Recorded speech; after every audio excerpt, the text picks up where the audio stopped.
Oke, bismillahirrahmanirrahim. Assalamualaikum warahmatullahi wabarakatuh. Assalamualaikum warahmatullahi wabarakatuh. Waalaikumsalam warahmatullahi wabarakatuh. Puji dan syukur ya kita sampaikan kehadiran Allah Subhanahu wa taala atas berkah rahmat hidayah kita semua dalam keadaan sehat ya sehingga bisa melangsungkan perkuliahan melalui Zoom meeting pada siang hari ini. Salawat dan salam kita sampaikan kepada Nabi besar Muhammad sallallahu alaihi wasallam. Allahumma sholli ala Muhammad. Baik Ananda, pertama Ibu mengucapkan terima kasih atas kesediaan Ananda semua hadir pada Zoom meeting kita siang hari ini ya. Ini adalah pertemuan kita yang ke-10 apa ke-11 ya? 10 ya. 10. Ya. Kalau ke-10 ya. Melihat dari perjalanan dari perkuliahan kita, maka kita harusnya sudah bisa Ibu ambil nilai mid semesternya ya karena sudah selesai di pertemuan 9, maka pertemuan 10 ini harusnya kita sudah bisa mengambil nilai mid semester. Namun demikian pada hari ini ya kita tetap akan share dulu materi-materi baru nanti kita akan buat ya kesepakatan seperti apa nanti nilai mid semester ataupun nilai UAS yang akan kita kerjakan secara bersama-sama. Baik, 2 minggu yang lalu ada satu tugas yang Ibu minta kepada seluruh Ananda untuk membaca sebuah artikel yang terkait dengan konflik pilkada. Nah, kenapa Ibu pilih konflik pilkada? Karena hampir seluruh wilayah di Indonesia ini ya pada bulan Desember nanti akan mengadakan sebuah pemilihan kepala daerah, pemilihan kepala gubernur ya. Kalau di Sumatera Barat sendiri insya Allah akan dilaksanakan pada tanggal 9 Desember nanti. Artinya ini adalah masa-masa di mana kita melihat ya baliho, ya spanduk, ya kemudian beberapa kegiatan-kegiatan debat ya yang dilakukan oleh berbagai media ya, apakah itu televisi ya. Berbagai opini-opini yang kita bisa baca di berbagai media massa itu sedang gencar pada hari ini karena dalam rangka ya mensosialisasikan diri sehingga nanti pada tanggal 9 Desember mereka yang bertarung ya mendapatkan kekuasaan akan berhasil meraih sebuah kemenangan. Nah, itu sebab kenapa Ibu pilih tema mengenai konflik pilkada ini sebagai diskusi kita pada pagi hari ini. Karena apa? Karena nanti kita semua akan sama-sama mencermati ya bagaimana situasi sosial ya politik yang ada di lingkungan kita masing-masing. Baik. Nah, setelah itu nanti ya mungkin tidak semua ya, ini hanya ada 12 mahasiswa ya. Ya. Artinya jumlahnya mungkin hanya separuh tapi tidak apa-apa. Dan mudah-mudahan dari mahasiswa yang bisa hadir pada siang hari ini kita bisa berdiskusi ya bagaimana konflik yang dihadapi ya oleh masyarakat-masyarakat pada saat pilkada atau menjelang pilkada atau sesudah pilkada. Nah, Ibu berharap ada satu ulasan-ulasan yang bisa Ananda sampaikan pada forum ini. Jadi dibuka kembali ya tugas yang Ibu berikan 2 minggu yang lalu ya. Dipegang di tangan masing-masing, nanti Ibu akan minta satu demi satu dari Ananda untuk memberikan ulasan. Tidak usah panjang-panjang, ulasan singkat saja, baru nanti kita bahas bersama. Bisa? Siap? Siap, Bu. Siap, ya. Silahkan dibuka kembali tugas 2 minggu yang lalu ya, yang Ibu minta untuk literatur review artikel mengenai konflik pilkada. Oke, siapa di antara Ananda yang ingin menyampaikan pertama sekali mengenai apa yang sudah dibaca? Silakan, tidak Ibu panggil namanya, spontan saja.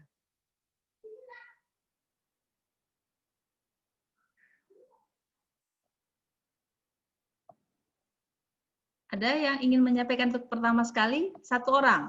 Ayo, kita mulai. Berdasarkan hasil bacaan saya terhadap beberapa artikel, saya bisa menyimpulkan bahwa konflik politik ya pada masa pilkada ya, atau mungkin juga ada yang membaca pilpres juga boleh, disebabkan oleh 1, 2, 3 misalnya. Silakan.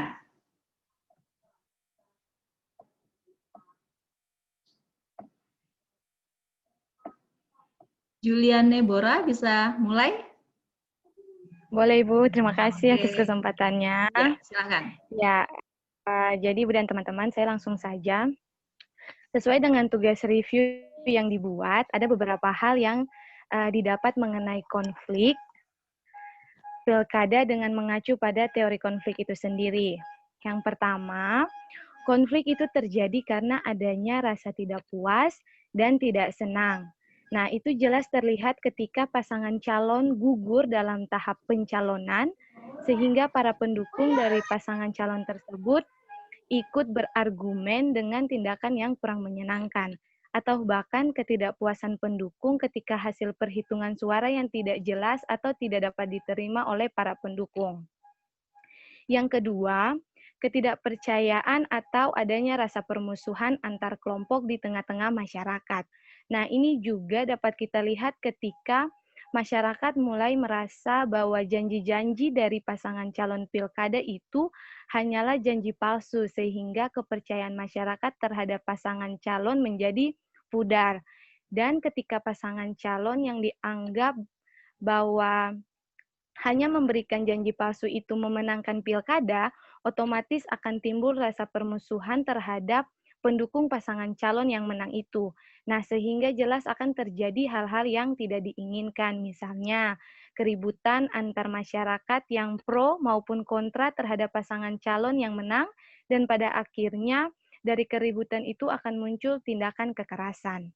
Lalu yang ketiga, konflik yang terjadi karena tidak terpenuhinya kebutuhan manusia. Misalnya, tidak maksimalnya proses pendaftaran pemilih, pemutakhiran data pemilih yang tidak maksimal, sehingga banyak masyarakat yang tidak terdaftar sebagai pemilih tetap. Nah, hal ini tentu akan menimbulkan banyak keresahan yang berakibat konflik, karena masyarakat harus memenuhi kebutuhan mereka untuk menjadi warga negara yang bisa dan mempunyai hak untuk memilih pasangan calon yang mereka dukung. Lalu yang terakhir, konflik yang terjadi karena faktor identitas yang merasa terancam. Nah, hal ini saya temukan pada artikel jurnal mengenai konflik pilkada yang terjadi di Kabupaten Buru Selatan di Maluku, yang pada saat itu pasangan calon dalam pemilihan adalah orang asli dari Buru Selatan dan satu pasangan calon dari yang bukan dari Buru Selatan. Nah, masyarakat Buru Selatan ini tidak menginginkan orang dari luar untuk memimpin daerah mereka. Namun pada kenyataannya yang memenangkan pilkada itu adalah orang yang dari luar Buru Selatan, sehingga hal itu memacu konflik. Nah, memacu konflik, lalu Ibu, konflik yang terjadi mengakibatkan mereka semua harus mengungsi ke daerah-daerah yang lebih aman. Seperti itu, Ibu. Terima kasih. Oke, baik. Terima kasih, Juliane Bora. Ya, Ibu panggilnya siapa ya? Juliane, Ane, atau siapa? Ane, Ibu. Ane, oke. Terima kasih Iya, banyak, Ibu. Ane. Ya. Iya, Ibu. Menarik ya apa yang sudah dibaca, kemudian sudah diulas juga oleh Ani tadi. Ibu mencatat ada beberapa poin ya, bahwa konflik dengan kasus pilkada ini, kalau Ani dia melihatnya kepada empat hal sebagai sumber konflik. Yang pertama adalah karena ada rasa tidak puas atau rasa tidak senang. Ya. Yang kedua adalah rasa tidak percaya. Nah, tidak percaya dengan tidak puas ini tentu sudah berbeda posisinya. Ya, kalau dia tidak puas, dia tidak senang, artinya konflik ini terjadi sesudah ada sebuah kesepakatan dan ada sebuah kegiatan-kegiatan politik yang dilakukan, lalu tidak puas. Ya, jadi kalau kita diberikan sesuatu kegiatan, ya, lalu kita bermain di situ, lalu kalau kita tidak merasakan sesuatu yang adil, maka menimbulkan rasa tidak puas. Itu yang pertama. Kemudian Ane tadi juga bilang rasa tidak percaya atau sudah punya bibit rasa permusuhan. Nah, rasa tidak percaya maupun rasa permusuhan ini itu bisa berada pada dua fase sebuah konflik. Bisa terjadi itu sebelum sebuah aktivitas politik dilakukan, ya, memang sudah tidak percaya, memang sudah ada rasa permusuhan, sudah ada bibit permusuhan. Ya, lalu ketika mereka mengadakan sebuah aktivitas politik, maka rasa tidak percaya, rasa tidak puas atau rasa permusuhan ini nanti bisa berlanjut. Ya, nah, itu sudah dua hal itu konfliknya. Kemudian sumber konflik yang ketiga yang disampaikan oleh Anne tadi adalah bahwa tidak terpenuhinya kebutuhan manusia, ya, tidak terpenuhinya kebutuhan manusia. Nah, ini artinya adalah konflik ini terjadi sesudah ada aktivitas politik. Nah, ini yang Ibu pahami dari yang disampaikan oleh Anne. Nanti Anne bisa klarifikasi ya, apakah yang Ibu sampaikan ini tepat atau tidak, gitu ya. Nah, jadi ada sebuah janji-janji ya, yang namanya politik itu adalah sebuah hasil negosiasi ya antara calon politisi dengan para konstituennya. Lalu kalau seandainya calon politisi ini dia tidak memenuhi janjinya, maka dia biasanya itu menimbulkan kekecewaan. Ya, artinya dia duduk dulu, lalu dia tidak menepati janjinya, lalu dia baru muncul sebuah rasa kekecewaan ya karena tidak dia mampu memenuhi sebuah kebutuhan. Sebentar, Ibu minta dulu.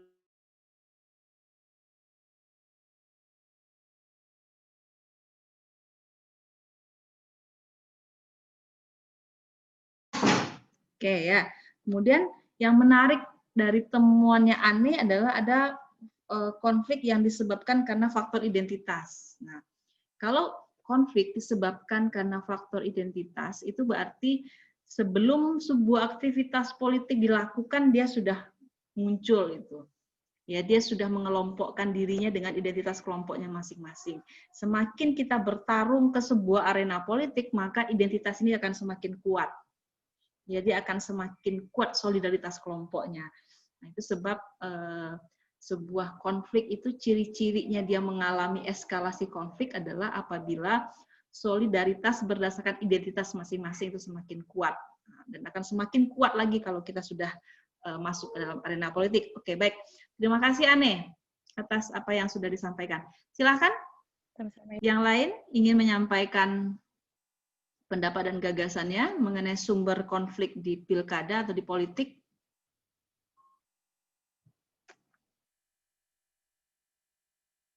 Patricia, bisa bergabung? Sudah menemukan beberapa kesimpulan mengenai sumber konflik pilkada? Oh iya, terkait ini ya, review jurnal. Saya buka dulu.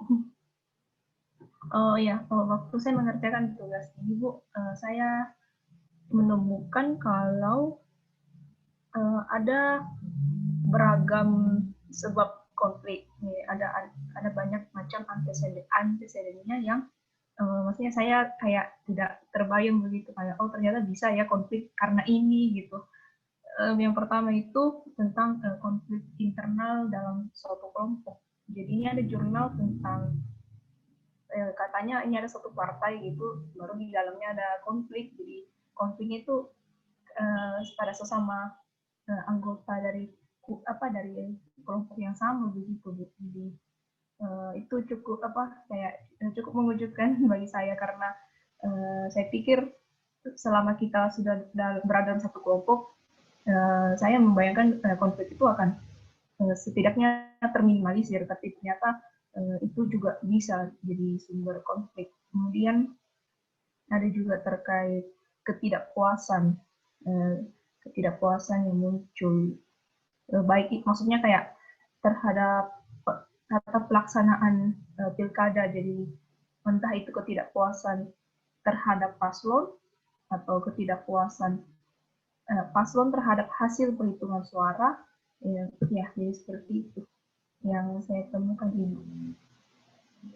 Kemudian kalau terkait resolusi konfliknya, saya teringat dengan teori yang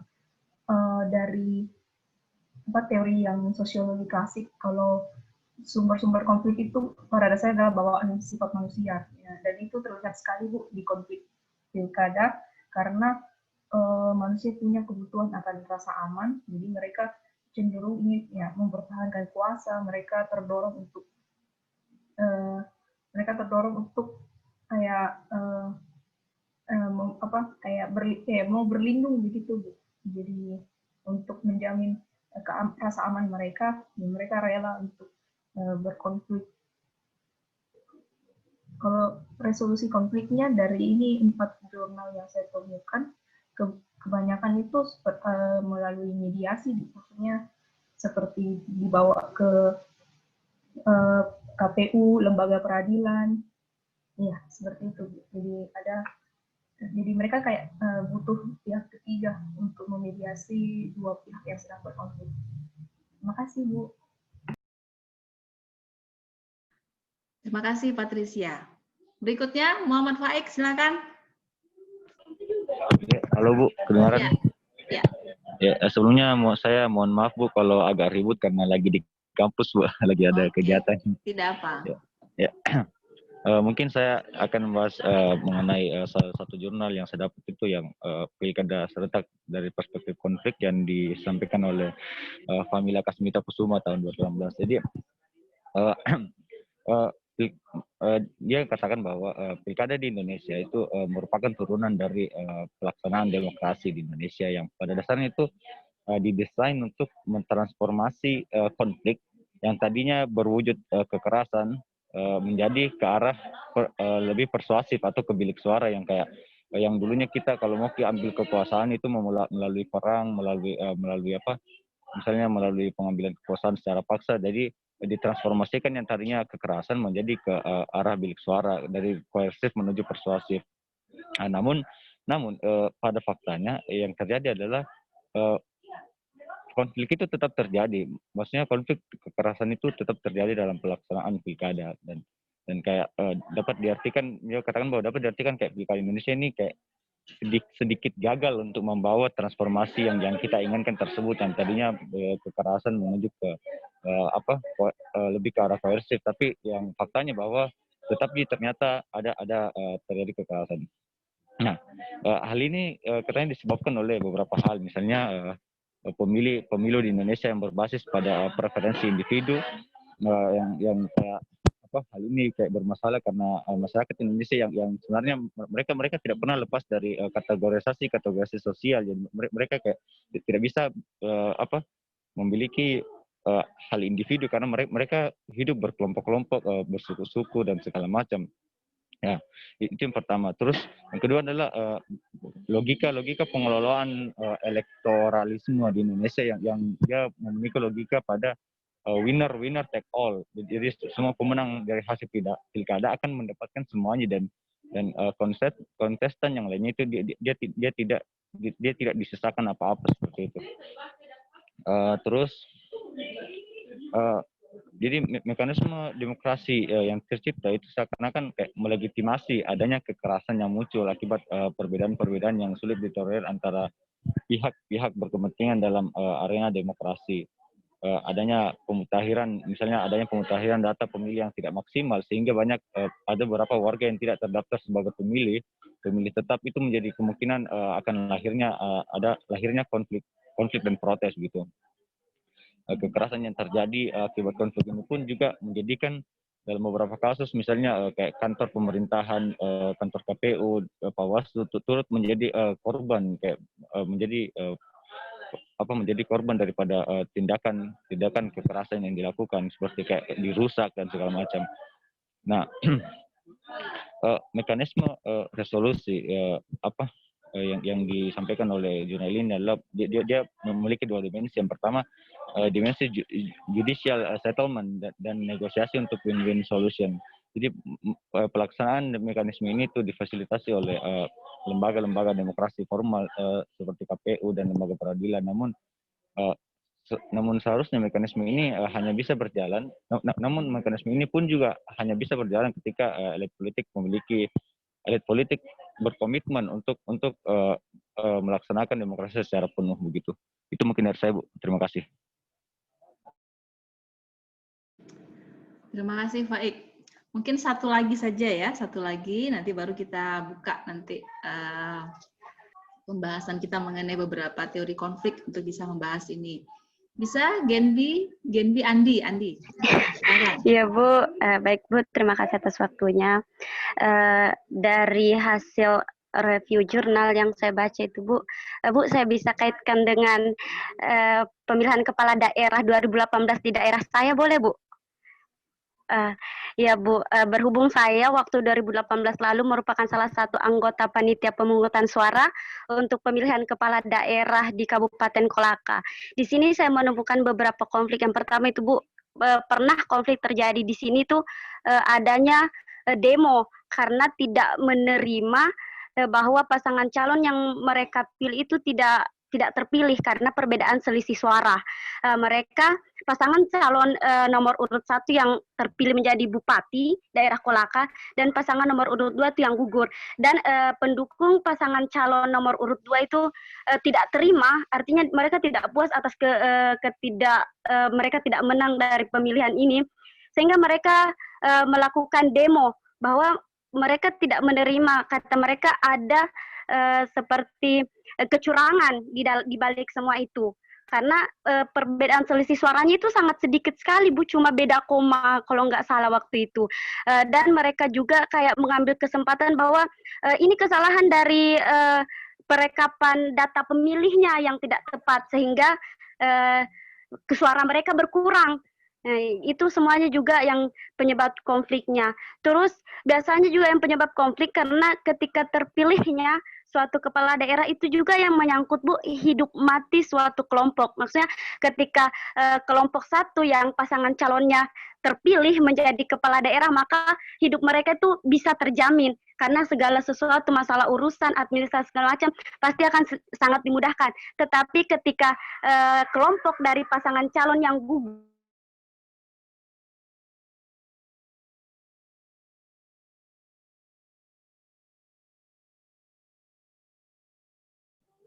Suaranya hilang ya? Halo? Atau saya yang jaringan? mereka seakan-akan kayak sampaikan seperti itu, Bu, dari saya. Ya dari yang pengalaman juga, Bu, yang saya lihat sih seperti itu yang di sini. Terima kasih. Baik, terima kasih Andi. Bu. Meskipun tadi sempat freeze ya, sempat tidak bergabung kita ya, mungkin karena jaringan dan sebagainya. Oke, untuk yang pertama ini Ibu cukupkan dulu 4 hasil analisis ya, atau hasil bacaan ya. Nanti kalau kita masih punya waktu, nanti kita akan buka lagi apa yang sudah Ananda temukan ya dari hasil membaca literatur review. Nah, Ibu akan bahas ya, meskipun dari 4 yang disampaikan oleh kawan-kawan kita tadi, kita sebenarnya sudah bisa melihat apakah realitas konflik ya, kalau kita ambil kasus pilkada yang Ananda baca pada hari ini ya, atau pada dekade ini, itu masih relevan atau tidak dengan teori-teori yang dikemukakan oleh penggagas teori konflik sejak zaman klasik. Nah, tadi sudah disinggung oleh Patricia ya mengenai penggagas konflik teoritisnya dari zaman klasik. Mari kita lihat apakah masih relevan atau tidak ya. Ibu akan share PowerPoint dalam kesempatan ini.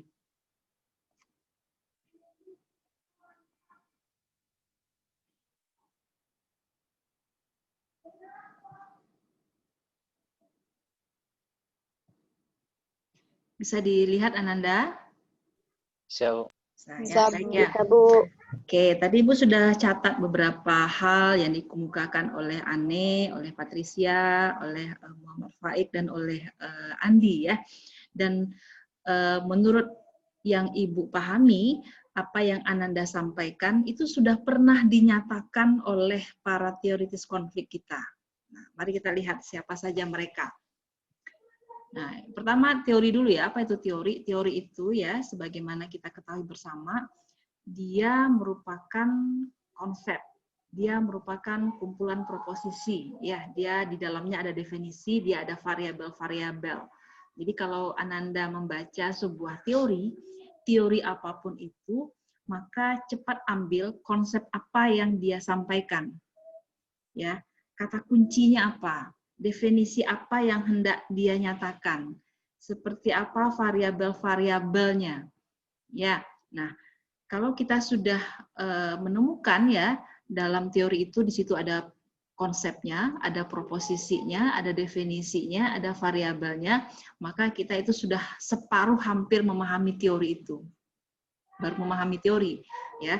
Dan biasanya ya pada mahasiswa itu diwajibkan dia untuk bisa menggunakan ya atau menguji kegunaan dari teori-teori ini apakah relevan sampai hari ini atau memang mengalami banyak pembaharuan, banyak mengalami perubahan-perubahan dari hal konsep, proposisi, definisi, dan variabel. Ya, nah apa guna teori? Teori itu gunanya hanya dua. Yang pertama adalah teori itu nanti membantu kita untuk menjelaskan sebuah fenomena. Ya, tadi kita kan sudah membahas mengenai fenomena konflik politik pilkada. Teori ini dia sudah punya penjelasan tentang itu. Sehingga dia semakin memantapkan apa yang kita pahami dengan realitas pada hari ini. Dia membantu kita memahami. Nah, itu hebatnya orang yang membuat teori. Ya, dia mampu untuk menjelaskan sebuah fenomena yang mungkin saja masih relevan ya kita gunakan pada fenomena pada hari ini. Jadi dia lintas waktu, dia lintas tempat ya. Dia lintas masa. Nah, itu hebatnya sebuah teori, itu diakui sebagai teori yang masih teruji relevansinya atau kegunaannya. Manfaat teori yang kedua adalah dia bisa meramalkan sebuah fenomena. Nah, ini bukan tukang ramal, tapi karena ini adalah sebuah perilaku manusia, dan perilaku manusia itu biasanya seperti roda berputar, ya, maka akan ada keberulangan perilaku-perilaku manusia. Dulu sudah pernah seperti ini dilakukan oleh manusia, sekarang berulang lagi. Dan kemungkinan di masa yang akan datang, ya perilaku yang sama akan terjadi lagi. Nah, itu hebatnya sebuah teori. Nah, oleh karenanya, kita semua ya ketika kita memahami sebuah fenomena, cepat ambil teori apa yang relevan dengan itu. Agar apa? Karena agar kita lebih kaya ya dalam memahami sebuah fenomena, agar kita bisa menjelaskan sekaligus bisa meramalkan. Ini loh yang akan terjadi kalau kita biarkan. Nah, itu gunanya teori dibahas oleh mahasiswa pada bab 2 di skripsinya. Ya. Nah, untuk yang Karl Marx ini Ibu lewatkan saja ya, karena dari 4 yang disampaikan oleh mahasiswa tadi, Ibu tidak menemukan sebuah temuan bahwa konflik pilkada itu karena ada eksploitasi antar kelas. Ya, tidak ada disebutkan di situ dari 4 analisis Ananda. Yang jelas adalah sumbangan dari Karl Marx ya. Dia menyatakan bahwa konflik itu akan terjadi kalau ada sebuah perilaku eksploitasi dari kelompok yang punya modal, yang punya kekayaan, yang punya kekuasaan kepada kelompok-kelompok yang miskin, yang hanya punya tenaga, yang tidak punya modal. Jadi kalau kelompok yang satu, yang kaya, yang berkuasa ini mengeksploitasi kelompok yang lain, maka terjadilah konflik. Nah, dalam konflik pilkada tidak kita temukan. Artinya kita tidak menggunakan teorinya Karl Marx ya dalam menganalisis konflik pilkada. Mari kita pindah ke teoritis berikutnya.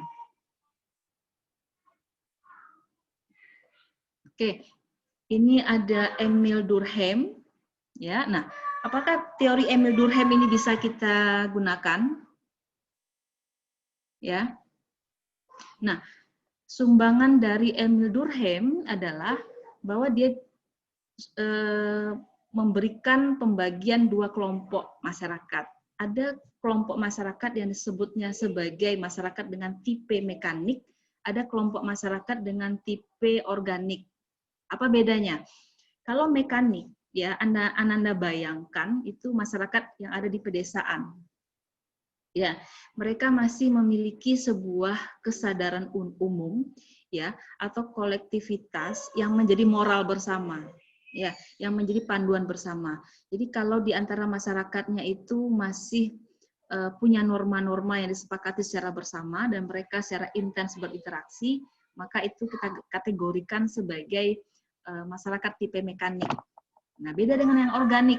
Kalau tipe masyarakat yang organik, ya biasanya masyarakatnya itu seperti masyarakat perkotaan. Ya, memang ada nilai, ada moral, tapi mereka tidak lagi terikat dengan nilai dan moral itu secara utuh, secara bersama-sama. Mereka sudah lebih memilih kepada nilai-nilai yang bersifat individualis. Kita hanya akan terhubung ketika masing-masing pihak menjalankan fungsinya masing-masing. Ya. Nah, itu adalah masyarakat tipe organik. Nah, bagaimana ini kita gunakan dalam masyarakat, dalam realitas konflik pilkada? Mari kita bandingkan bagaimana intensitas konflik pada masyarakat desa menjelang pilkada dengan intensitas konflik masyarakat kota menjelang pilkada. Mana yang lebih kuat intensitas konfliknya? Mana yang lebih rentan atau memiliki peluang terjadinya konflik pada masa pilkada? Masyarakat di pedesaankah atau masyarakat di perkotaankah? Nah, kita kalau ingin melihat masyarakat perkotaan, tentu kita nonton TV nanti. Ya, seperti apa pergolakan-pergolakan. Seberapa sering masyarakat melakukan demonstrasi. Nah, tadi si Andi menyatakan bahwa di daerah dia, kalau yang di daerahnya Andi itu desa apa kota ya? Yang Kalau daerah saya sih Bu, dia kabupaten. Kabupaten. Yang sering demonya itu berkaitan dengan pilkada untuk pemilihan kepala daerah bupati gitu Bu. Iya, Bupati ya. Apakah menurut analisisnya Andi, yang melakukan demonstrasi ini masih tergolong kepada masyarakat yang punya kekuatan moral bersama, atau masyarakat yang berada di daerah perkotaan, ya, yang lebih melaksanakan fungsinya berdasarkan pekerjaannya masing-masing. Kira-kira masuk mana itu, Andi? Kalau saya lihat sih Bu, lebih banyak dia di masyarakat yang tradisional. Yang tradisional. Kebanyakan, ya. Iya Bu. Oke, kalau begitu betul lah apa yang dikatakan oleh Emil Durkheim. Nah, masuk di situ teorinya Emil Durkheim. Jadi kalau kita bikin analisis nanti itu bahwa dengan demonstrasi yang dilakukan oleh masyarakat dalam pemilihan bupati di wilayah Kolaka, dapat kita nyatakan bahwa masyarakat melakukan demonstrasi karena mereka masih terikat dengan nilai-nilai dan norma yang mereka yakini sebagaimana dicirikan oleh masyarakat tipe mekanik menurut Emil Durkheim. Nah, begitu. Ya, karena Emil Durkheim sudah meramalkan dia.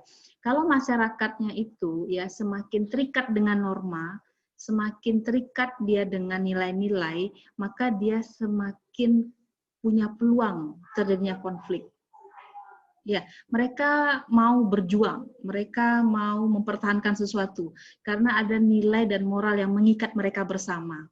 Dan ciri-ciri dari masyarakat mekanik ini adalah adanya kesadaran umum, ya, adanya kolektivitas yang tinggi yang menjadi moral bersama, dan itulah yang mengikat mereka untuk bergerak secara bersama-sama untuk melakukan mobilisasi massa, ya. Kalau mereka melihat ada sebuah kecurangan atau melihat sebuah ketimpangan dan sebagainya. Jadi Emil Durkheim meramalkan bahwa masyarakat-masyarakat yang masih sangat terikat dengan nilai-nilai moral bersama, maka dia lebih besar mengalami konflik dibandingkan masyarakat yang tidak terikat dengan nilai-nilai moral. Itu kata Emil Durkheim. Jadi terpakai di sini dalam analisis konflik pilkada. Oke, bunuh diri kita lewatkan saja ya, karena tidak ada kasus bunuh diri di dalam konflik pilkada. Mungkin agak jarang kita lihat ya. Oke, kita lewatkan teori Emil Durkheim. Nah, ini Ibnu Khaldun ya. Ini Bu, ya silakan. Tadi mengenai teori teori yang bunuh diri itu Bu, bagaimana kalau misalkan dalam pilkada kan ada jangan anggap pilkada sekarang ada misalnya yang kalah misalnya kan itu meskipun tidak bunuh diri sih tapi dia kayak stres dan akhirnya kayak kehilangan, ada pernah saya baca berita begitu Bu, kayak dia kayak mungkin depresi gitu, bunuh diri secara psikologis gitu. Iya. Bagaimana menurut itu mengenai kaitannya dengan teori ini? Iya, yang disampaikan secara clear oleh Emil Durkheim ini adalah teori bunuh dirinya itu yang bersifat anomi. Tidak kedengaran Bu? Tidak kedengaran. Sudah? Oh iya sudah ya. Oke ya. Jadi yang ditonjolkan ya, karena Emil Durkheim sebenarnya sudah menyatakan ada 4 jenis bunuh diri ya, ada bunuh diri egois, ada bunuh diri pengorbanan, ada bunuh diri anomi, ada bunuh diri fatalistik. Tapi karena Emil Durkheim ini yang dia sampaikan itu adalah bunuh diri karena seseorang ya atau sebuah kelompok dia menolak nilai-nilai norma-norma yang ada di sekitarnya. Jadi ini akan lebih terpakai pada kasus-kasus bunuh diri karena ketidakmampuan seseorang atau ketidakmampuan kelompok dalam menghadapi ya nilai-nilai norma yang ada di sekitarnya. Jadi bukan karena depresi dia, bukan karena stres ya, dia kalah lalu dia bunuh diri. Artinya itu tidak menjadi kajiannya Emil Durkheim. Ya, kalau dia bunuh diri karena stres, bunuh diri karena depresi, dia banyak hutang gitu ya, lalu dia memilih bunuh diri, nah itu mungkin ya bunuh diri egois atau bunuh diri pengorbanan, dan itu tidak dibahas secara jelas oleh Emil Durkheim. Yang dibahas oleh Emil Durkheim ini terkait dengan teori bunuh dirinya adalah apabila kita ini ya, kita seorang manusia, itu kita mengalami konflik dengan sistem. Kalau kasusnya begini, dia tidak suka dengan sebuah peraturan mengenai pilkada, lalu dia bunuh diri. Jarang juga kita dengar begitu kan. Jadi bunuh diri yang disampaikan oleh Emil Durkheim ini adalah apabila ya seorang individu itu istilahnya tercerabut dari tatanan sosial. Dia nggak suka dengan nilai-nilai norma yang ada di sekitarnya. Dia merasa mengalami keputusasaan dengan nilai-nilai norma yang ada di sekitarnya. Dan dia nggak bisa melawannya, karena yang dihadapinya adalah nilai, yang dihadapinya adalah norma. Ya, apa contohnya ya? Ada nilai-nilai di tengah masyarakat kita itu yang kita anggap itu menjadikan hak azazi manusia kita misalnya terlanggar ya. Misalnya seperti ini, kalau di Sumatera Barat ya, kalau seorang perempuan ya muslim, kalau dia tidak menggunakan jilbab ya dia akan mengalami bullying. Ya karena ada norma di tengah masyarakat Sumatera Barat misalnya begitu. Dan dia nggak suka. Ya perempuan ini dia nggak suka diatur sedemikian rupa karena menurut pemahaman dia berpakaian adalah hak azazi manusia. Itu adalah hak perempuan seperti apa dia menutup auratnya. Tapi ada nilai-nilai norma di tengah masyarakat Sumatera Barat ini ya, di Aceh juga seperti itu ya, di mana nilai-nilainya begitu kuat ya untuk bisa mengatur seorang diri individu atau sebuah kelompok agar ikut patuh taat ya, suka tidak suka, rela tidak rela dengan nilai-nilai yang ada. Nah, kalau ketidaksukaan itu sampai pada titik di mana dia mengalami depresi, maka itulah yang ingin disampaikan oleh Emil Durkheim mengenai teori bunuh dirinya. Ya, nah jadi kalau untuk konflik pilkada rasanya belum pernah ya kita dengar ada bunuh diri karena tidak suka dengan sistem. Ya kalau tidak suka dengan sistem ya biasanya kan hanya protes gitu ya, atau mengajukan banding atau mengajukan apa, tapi kan nggak sampai bunuh diri kan. Jadi penyebab bunuh dirinya ini yang disampaikan oleh Emil Durkheim ya, bahwa orang dapat berkonflik dengan sistem. Orang dapat berkonflik dengan nilai dan norma yang dianggapnya itu merugikan diri dia, lalu dia memilih jalan bunuh diri. Nah, begitu Pak Aik ya? Ya, terima kasih Bu. Oke, baik, kita lanjutkan lagi. Nah, Ibnu Khaldun ya. Nah, Ibnu Khaldun ini Ibu rasa terpakai terus teorinya ini. Ya, dari beberapa yang disampaikan oleh Ane, oleh Andi, ya, oleh Patricia ya, bahwa ada keinginan untuk menang ya, keinginan untuk menguasai kelompok yang lain. Dalam bahasanya Ibnu Khaldun itu disebut sebagai nafsu. Ya, ini bahasa agama ya, nafsu. Jadi ketika Tuhan itu memberikan nafsu kepada manusia, ya nafsu untuk menang, nafsu untuk menguasai kelompok yang lain, itu akar konflik. Jadi bagaimana Bu menghindari konflik ya, kita berdoa kepada Tuhan semoga nafsu ini dihilangkan, kan nggak mungkin juga gitu kan. Jadi selama kita ini memiliki sebuah nafsu untuk menang, memiliki nafsu untuk menguasai kelompok yang lain, ya maka di situ ada peluang terjadinya konflik. Nah, yang menariknya lagi menurut Ibnu Khaldun ini adalah keinginan untuk menang dan menguasai kelompok yang lain itu dia semakin kuat pada kelompok-kelompok yang sangat kuat identitas kelompoknya. Nah, tadi kata siapa yang mengenai identitas? Identitas tadi disinggung sama siapa ya? Sama Patricia ya. Ya, Patricia tadi bilang bahwa dalam konflik pilkada itu orang akan semakin kuat identitas kelompoknya. Saya partai hijau, saya partai merah, saya partai kuning, saya partai biru. Nah, ini sudah diramalkan oleh Ibnu Khaldun sebagai sebuah realitas konflik. Ya, yang pertama adalah kita punya nafsu, ya, untuk menang, untuk ingin menguasai kelompok yang lain. Yang kedua adalah kita senantiasa akan bergabung dengan sesama warna partai kita masing-masing atau warna kelompok kita masing-masing.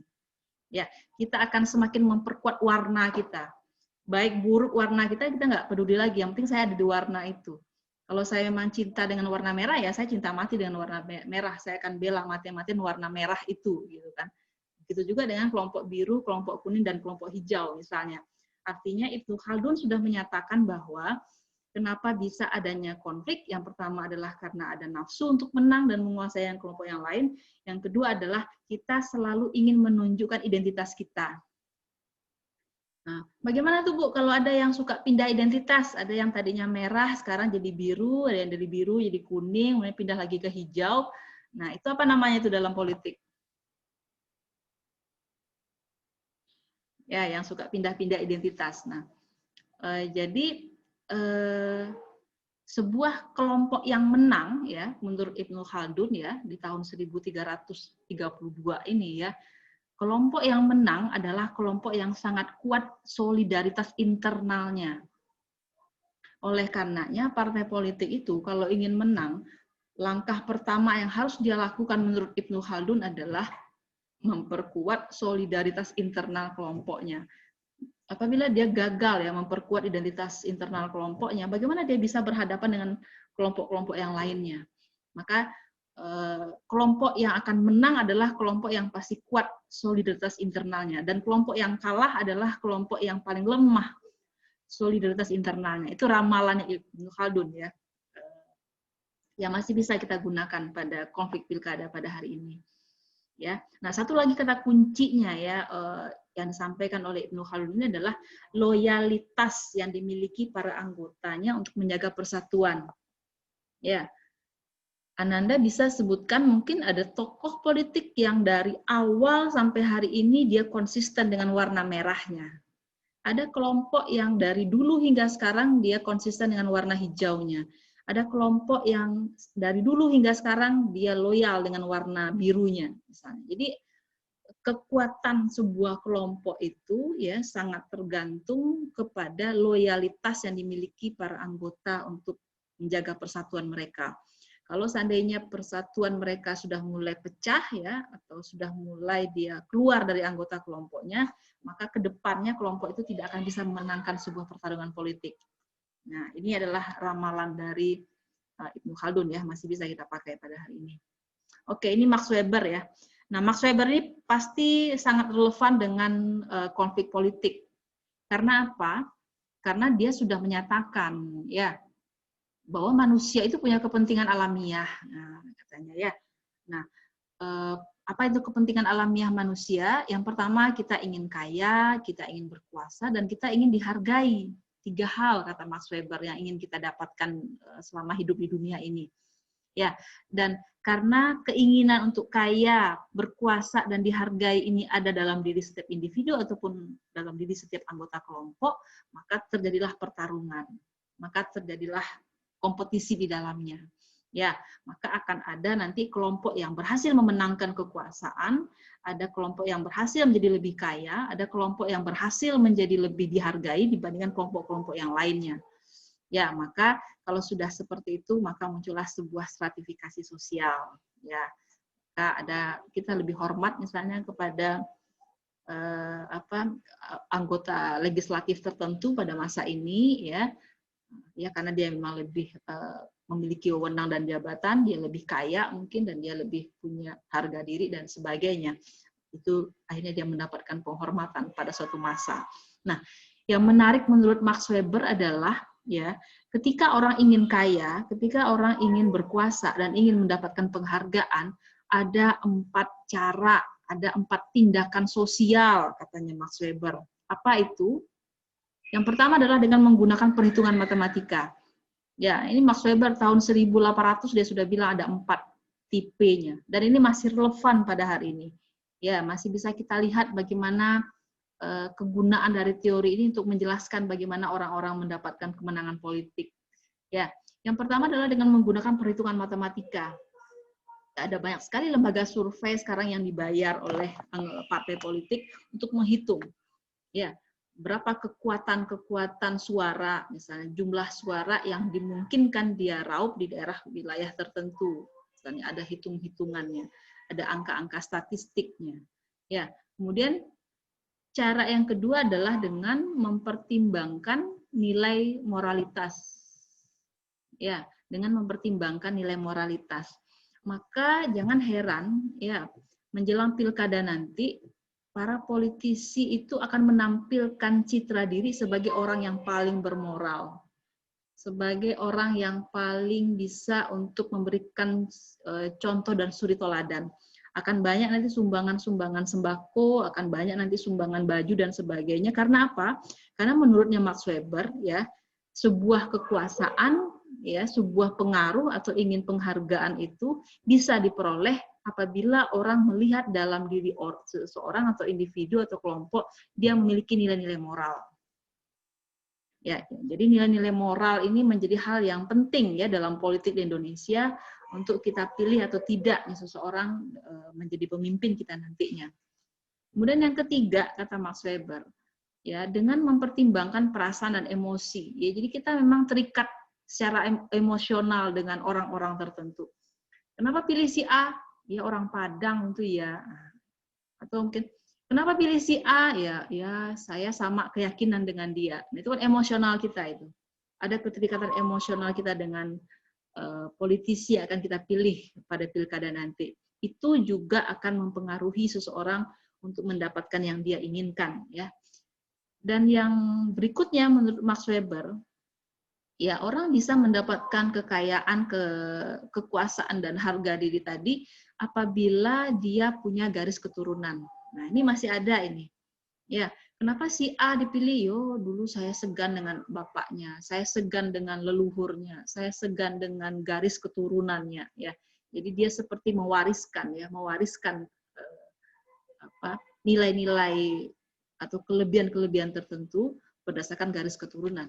Jadi inilah yang akhirnya dikelompokkan oleh Max Weber, ya, bagaimana caranya seseorang atau kelompok mendapatkan kekuasaan, kekayaan dan harga diri tadi.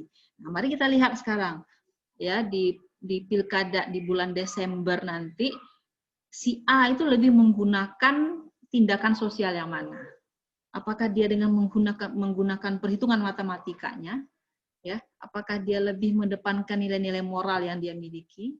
Apakah dia lebih mengedepankan keterikatan emosinya dengan masyarakat, atau dia lebih mengedepankan bahwa dia punya garis keturunan ya untuk bisa meneruskan sebuah kekuasaan. Jadi Max Weber menyuruh kita memilih ya, menganalisis apa yang menjadi modal ya dari politisi kita pada hari ini. Max Weber. Oke, jadi Max Weber kemudian menyimpulkan sekali lagi bahwa sumber kekuasaan itu ada 3. Yang pertama ada karena karismanya, ya karena kualitas pribadinya, ya. Kemudian yang kedua, orang berkuasa karena dia diberikan warisan, ya, atau garis keturunan. Dan yang ketiga adalah orang bisa berkuasa karena wewenangnya atau legal formalnya, ya. Nah, jadi untuk yang berbasis wewenang legal formal, yaitu hasil pilkada itu adalah sebuah kekuasaan yang berbasis wewenang dan legal formal, ya. Jadi Max Weber hendak menjelaskan kepada kita, ya, ada orang yang berkuasa, dia tidak perlu wewenang, dia tidak perlu legal formal, tapi dia didengarkan oleh masyarakat. Ya, seperti kiai, ulama, atau pendeta, atau orang-orang yang dianggap memiliki moralitas yang tinggi, ya, yang patut dijadikan sebagai suri teladan, maka dia juga punya kekuasaan, ya, meskipun dia tidak dilegalkan atau dia diberikan kekuasaan yang bersifat formal, ya, tapi dia sesungguhnya dia berkuasa di tengah masyarakat. Nah, yang harus diperhitungkan ya oleh setiap orang yang ingin meraih kekuasaan tadi adalah bagaimana upaya yang dia lakukan untuk memobilisasi massa. Nah, ya, karena ini adalah politik dan politik di Indonesia adalah politiknya bersifat pemilu ya. Kita memberikan suara kita di bilik suara itu. Maka menurut Max Weber itu harus ada upaya ya untuk memobilisasi massa. Ya, apakah dia punya karisma tadi, dia mobilisasi massanya, ya dia perkuat pengaruh dari karisma dia, ya, ataukah dia karena garis keturunan dia mobilisasi massa kembali, ya, bagaimana orang bisa tetap berpengaruh ya di bawah pengaruh-pengaruh karena garis keturunan tadi, atau dia berdasarkan hitung-hitungan matematika, ya.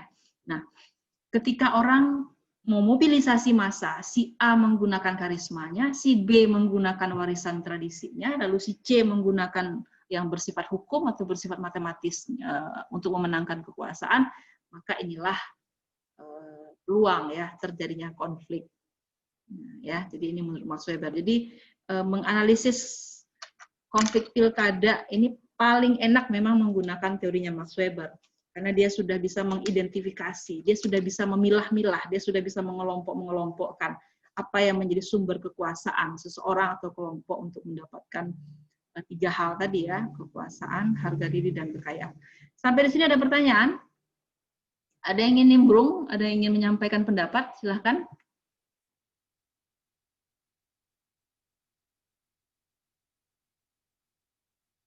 Ada jelas yang Ibu sampaikan? Jelas Bu, jelas. Jelas, Oke, jelas Ibu. oke, ya. Jelas, Bu. Ya. Oke, kalau gitu kita lanjut. Kalau ada yang ingin bertanya, langsung saja Bu. Saya ingin diklarifikasi mengenai teori ini, gitu ya. Oke. Nah, ini dia George Simmel ya. Nah, ini dia sudah lebih maju ya. Dia 1858 sampai 1918. Apa yang menarik dari George Simmel ini, dia menjelaskan mengenai tahapan konflik. Tadi kalau nggak salah siapa ya yang bilang mengenai tahapan konflik? Kalau nggak salah Patricia, tadi dia bilang ada mengenai fase-fase konflik gitu ya. Nah, kalau kita ingin membahas bagaimana sebuah konflik itu bergerak, ya, bagaimana sebuah konflik itu memiliki dinamika dari fase 1 ke fase 2 ke fase 3, maka gunakanlah teorinya George Simmel. Ya. Nah, jadi kalau anak SD itu kan belajar mengenai fase dari kepompong, keluar jadi kupu-kupu. Nah, itu kan fase kehidupan biologis. Konflik ternyata juga punya fase. Dia tidak serta-merta saja dari yang diam-diam saja lalu meledak, nggak bisa seperti itu. Pasti ada fasenya. Pasti ada urut-urutannya. Pasti ada tahap-tahapannya. Nah, yang sudah punya teori mengenai fase konflik atau tahapan konflik ini adalah George Simmel. Ya, mari kita lihat seperti apa George Simmel ini bicara mengenai tahapan konflik. Ya, konflik itu menurut George Simmel itu ya sama seperti tokoh-tokoh yang lain, dia bilang ya karena ada interaksi yang saling bermusuhan, kemudian ada kata-kata kebencian, kecemburuan, juga dia mengulang kata nafsu ya. Jadi ini adalah kata-kata yang selalu muncul ya kalau kita membahas sebuah konflik. Nah, George Simmel juga bilang seperti itu. Jadi kalau dalam mata kuliah resolusi konflik ini agak sukar itu kita bicara perdamaian, keindahan, harmoni. Jadi telinga kita atau bacaan kita sering sekali melihat sebuah realitas, kenapa sih saling bermusuhan gitu ya? Kenapa sih saling benci gitu ya? Saling cemburu gitu ya? Kenapa sih ingin menguasai kelompok yang lain? Ya, kalau mahasiswanya nggak suka dengan realitas konflik, agak mungkin ini sesuatu hal yang menjadi miris mungkin atau tidak suka ya, tapi ini adalah suatu hal yang kita pelajari ya. Karena ya sebagaimana kata Ibnu Khaldun tadi, ya Tuhan sudah memberikan kita nafsu. Ya, mari kita kendalikan nafsu kita itu untuk tidak menjadikan konflik ini semakin besar dan merugikan setiap pihak. Nah, bagaimana tahapan konflik menurut George Simmel? Yang pertama tahapan itu yang biasanya adalah ya, nah mari kita lihat menjelang pilkada ini, setiap kelompok itu dia akan memperkuat kesadaran internalnya. Ya, nah cobalah perhatikan ya pada saat sekarang, sering nggak orang ngumpul-ngumpul di sebuah rumah, di rumahnya tim sukses, sering nggak? Ya, kalau Ananda punya kepekaan politik, ya punya kepekaan atau sensitivitas terhadap lingkungan sekitar ya, atau melihat dari berita-berita politik, itu sekarang orang meskipun COVID orang ngumpul-ngumpul juga itu di rumah tim suksesnya. Ada rumah yang diberikan bendera banyak-banyak, spanduk banyak-banyak. Ini adalah tim sukses dari pasangan A. Ini adalah tim sukses dari pasangan B. Itu biasanya hampir tiap malam sekarang mereka berkumpul. Untuk apa? Untuk memperkuat kesadaran internal. untuk memperkuat kesadaran internal. Ya, jadi ketika pertarungan politik ini akan kita lihat, ya, akan kita saksikan di bulan Desember nanti, maka yang harus Ananda cermati di sekeliling Ananda adalah bagaimana setiap kelompok-kelompok itu memperkuat kesadaran internalnya. Itu ngapain aja dia di rumah, gitu kan? Ngapain aja dia ketika bermusyawarah dengan anggota-anggota partai, gitu. Apa yang mereka lakukan, apa yang mereka bicarakan, apa yang mereka sepakati, lalu aksi-aksi apa yang akan mereka lakukan. Dalam rangka apa? Dalam rangka memperkuat kesadaran internal. Ya, kemudian tahapan yang kedua itu menurut George Simmel, ya, maka kelompok ini akan terpolarisasi berdasarkan kepentingan. Nah, dia akan hitung betul, gitu ya. Untuk masyarakat ini, ya, masyarakat misalnya di daerah Kolaka misalnya, yang diperlukan sekarang, yang dipentingkan oleh masyarakatnya apa? Pertaniankah yang perlu dibangkitkan, atau kesehatankah yang perlu diperhatikan, atau pendidikankah yang perlu diprioritaskan, atau ekonomi menengah ke bawahkah yang harus disejahterakan? Maka setiap kelompok-kelompok itu akan memilih isu-isu berdasarkan kepentingan-kepentingan yang paling kuat. Nah, itulah yang akhirnya menjadi visi misinya, ya, menjadi program-program dan tujuan-tujuannya. Ya, dan setiap calon politisi dia akan punya prioritas kepentingan yang berbeda. Misalnya ibu, misalnya, kalau ibu jadi calon gubernur, yang akan ibu perjuangkan adalah kesetaraan gender misalnya. Nah, kesetaraan gender menjadikan itu menjadi kepentingan ibu. Ibu berharap apabila ibu menyuarakan sebuah isu kesetaraan gender, maka orang akan tertarik lalu mencoblos nama ibu nantinya. Maka nanti setiap caleg itu dia akan memilih kepentingan-kepentingan apa yang paling akan direspon oleh masyarakat sehingga masyarakat memilih dia, ya, untuk menjadi seorang pemenang nantinya di bulan Desember nanti, ya. Jadi yang nomor 2 ini adalah kelompok akan terpolarisasi berdasarkan kepentingan. Nah, yang tahap ketiga adalah munculnya persaingan antar kelompok, ya. Nah, jadi nanti ketika partai merah ini misalnya mengusung kesehatan, maka partai biru, partai hijau, dia akan mencari isu yang lain. Dia akan mencari isu-isu yang menurut dia itu akan lebih akan lebih direspon oleh masyarakat. Itu yang dimaksud sebagai munculnya persaingan antar kelompok. Isu apa yang paling relevan pada hari ini untuk dijadikan sebagai kampanye di tengah masyarakat. Ya. Dan yang keempat, tahapan berikutnya adalah munculnya permusuhan timbal balik. Ya.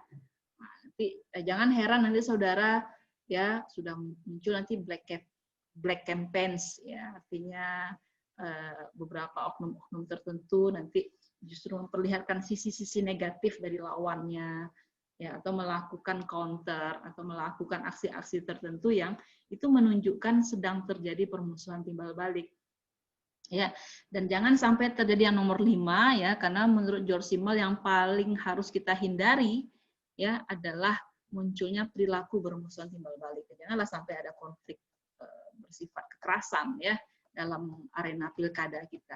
Ya, kalau mau demo ya demo saja. Ya, demo itu kan adalah bentuk kita untuk menyuarakan kepentingan-kepentingan kita. Ya, yang harus dikawal agar dia tidak berbentuk sebagai perilaku bermusuhan timbal balik. Jadi ini adalah tahapan, ya, menurut George Simmel dalam sebuah konflik. Oke, ini konsep-konsep saja, ya, bahwa George Simmel itu dia konsisten, ya, bahwa sebuah kelompok itu pasti ada hubungannya bersifat relasionisme, ya. Kemudian di dalam sebuah kelompok pasti ada asosiasi, namanya, ya, pasti di situ ada interaksi, ya. Nah, inilah konsep-konsep saja. Nah, ini juga konsep yang disampaikan oleh George Simmel, ya, dia meramalkan, ya, bagaimana 2 orang itu bisa berteman tapi juga bisa bermusuhan, bagaimana 3 orang itu bisa berteman tapi juga bisa bermusuhan, ya. Jadi ini pola relasi 2 atau 3 orang. Oke, kita masuk ke teori konflik abad 19 abad 20. Ada pertanyaan? mengenai yang sudah Ibu sampaikan sampai saat ini? Sudah ada, Bu. Ada jelas? Kita bisa Jelas, lanjut ya, Bu. sedikit lagi ya. Bagaimana kita menggunakan para konsep dan teori-teori ini di dalam teori konflik, dalam konflik.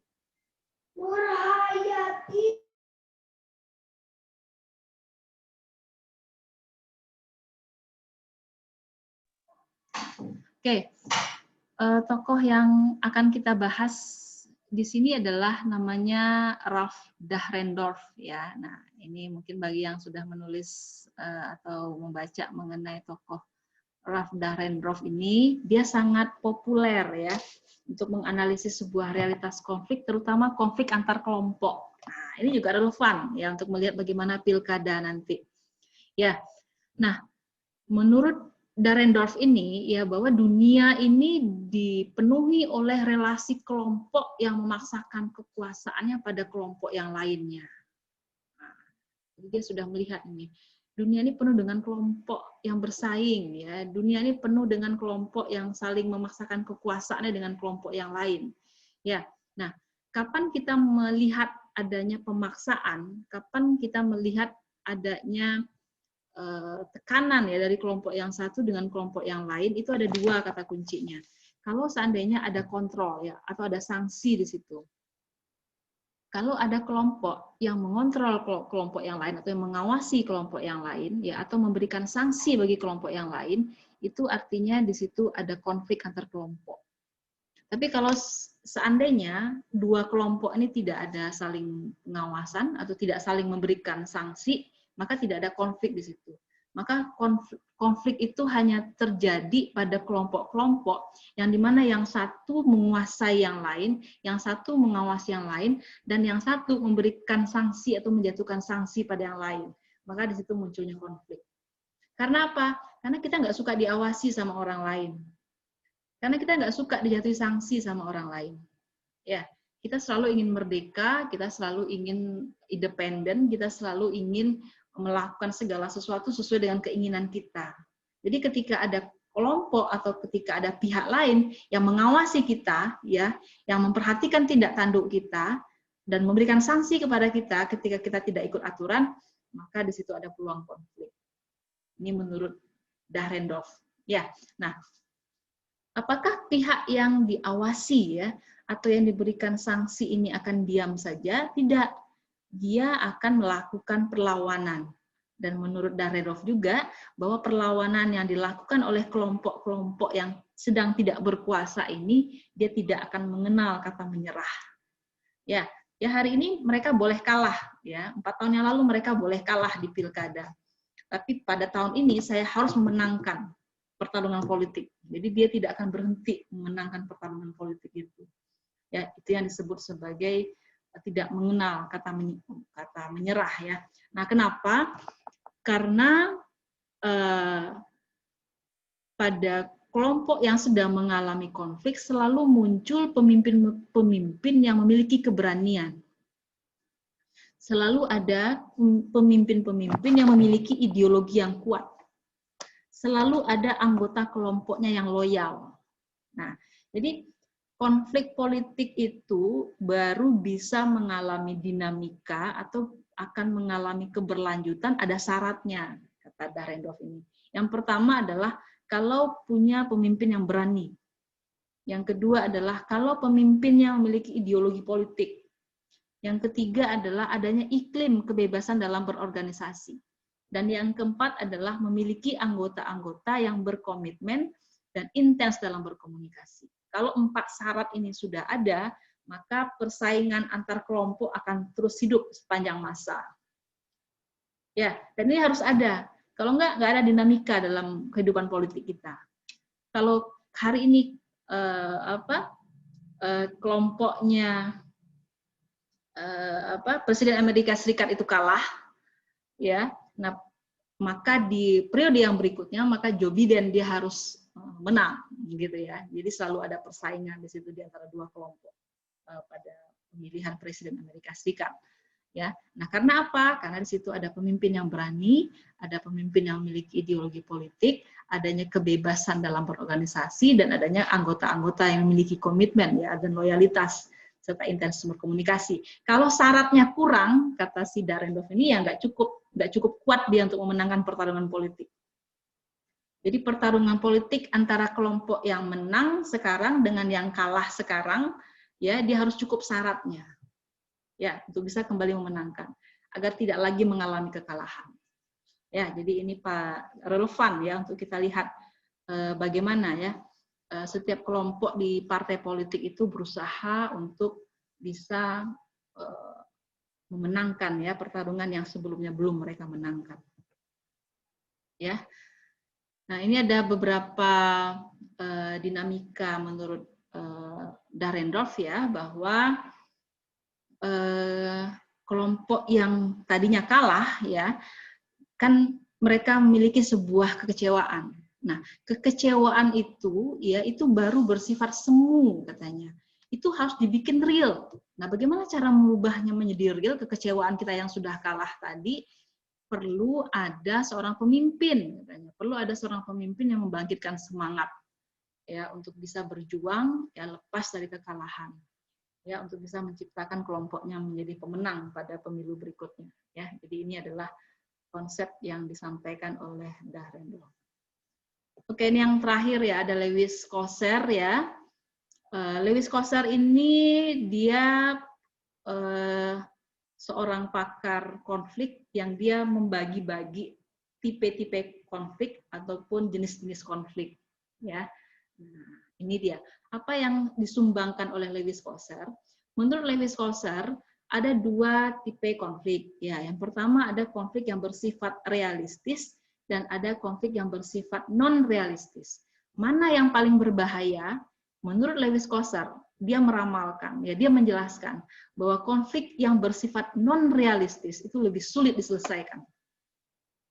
Ya, jadi kalau ada kita kecewa dengan seseorang, kita patah hati misalnya, gitu kan, kita merasa sedih, merasa kecewa, merasa terhina, ya, itu menyembuhkan luka batin itu lebih sulit dibandingkan luka yang bersifat fisik, ya, atau bersifat materi. Kalau materi bisa dibagi, ya. Kalau hari ini saya nggak kebagian pekerjaan atau tidak kebagian harta, ya nggak apa-apa.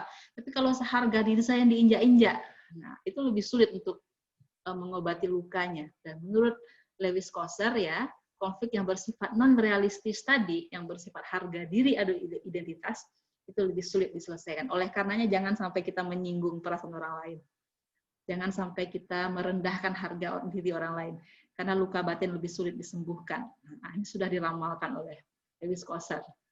Ya, nah, ini tadi juga sudah Ibu dengar ya, bahwa ada konflik yang bersifat eksternal, ada konflik yang bersifat internal. Ada eksternal, diri kita dengan orang lain, ada juga diri kita dengan orang-orang di sekitar kita. Ya, jadi dia membagi menjadi dua jenis konflik. Ada konflik yang bersifat eksternal, ada konflik yang internal. Contohnya dalam partai politik lah ya.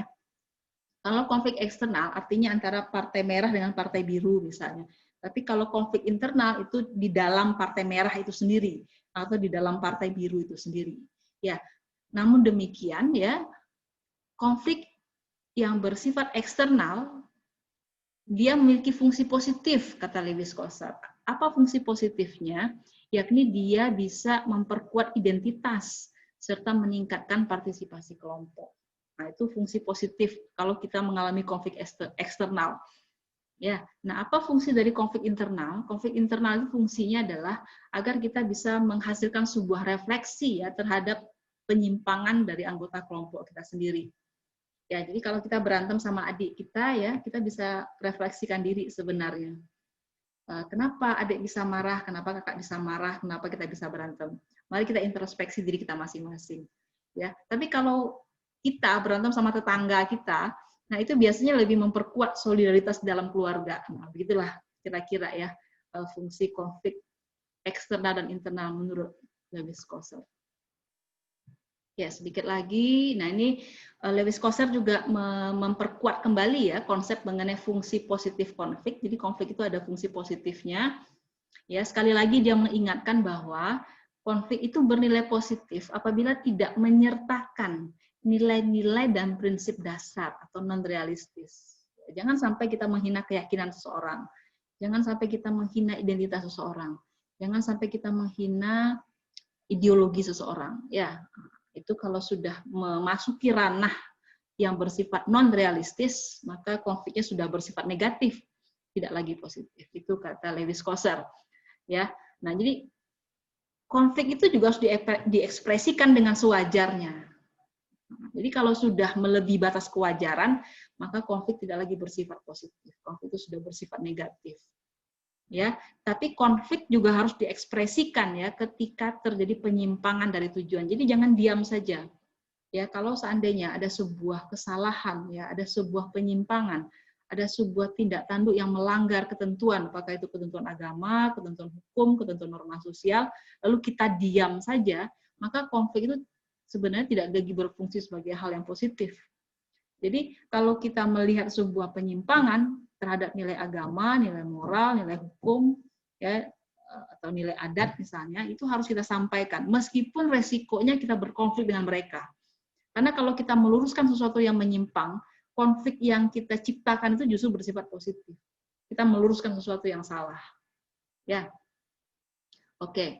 Jadi sekali lagi, ya, Lewis Kosser ini menyatakan bahwa konflik itu bisa bersifat positif karena di dalamnya akan terjadi berbagai perubahan-perubahan politik dan penyesuaian-penyesuaian yang dihasilkan, ya, termasuk terciptanya kohesi kelompok. Oke, sampai sini ada pertanyaan? Ayo diskusi lagi. Masih ada satu lagi nih sebenarnya. Coba Ibu tunggu dulu lah pertanyaan dari Ananda. Silakan.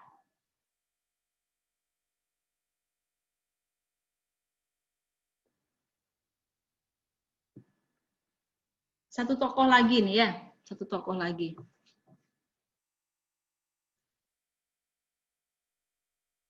Belum ada? Ibu lanjutkan? Ya, Oke, sedikit lagi. Oke, ya. Nah, ini satu tokoh ya. Tadi Ibu kira Lewis Kosser terakhir, rupanya masih ada yang Ibu tambahkan ya.